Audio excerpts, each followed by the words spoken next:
Hey everybody, we made it. It's Friday finally, and from what I've heard, everybody's working for the weekend, right? Well, I just want to touch base with you this week, give you a little bit of a preview. I'm calling this Friday Foundations because it's something we can build off of as we head into Sunday. And this week we're going to be looking at Luke chapter 2 as we wrap up our series, God of the Underdogs. And we'll be talking about Jesus. Now, I know you might be saying, Jesus wasn't an underdog, and you're right. Because we know better, because we have hindsight. We're looking back, and hindsight's 20/20, right?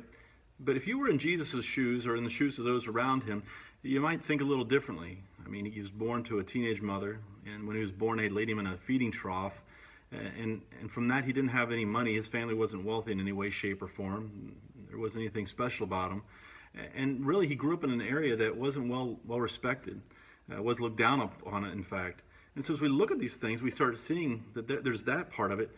But people, even as the people that knew Jesus and knew about Mary, for example, and his family, they still didn't quite understand what his calling was. And this is what we see in Luke chapter 2. And so my challenge today is for you to look at Luke chapter 2 between now and Sunday, and just start looking through and seeing some of the things that really, if anyone else's standards, that would be a disadvantage. And why would Jesus do this? Well, I think it comes down to the fact that he sent his son because he loved us. Jesus came here because of God's great love for us. And here's the thing I want us to walk away from on Sunday and understand in a little deeper fashion. Because Christ became disadvantaged, we as believers have every advantage. Once again, Christ became disadvantaged so that we as believers would have every advantage. And so as you read through Luke chapter 2, have that kind of run around in the back of your mind and start noticing the fact that Jesus took on a lot more than sometimes we give him credit for. We can sit back and see the wonder of Jesus.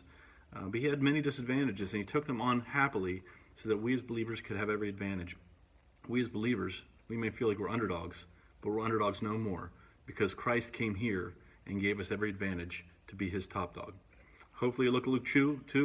Hopefully I'll see you on Sunday at 10:30 for service. I look forward to it. Talk to you soon.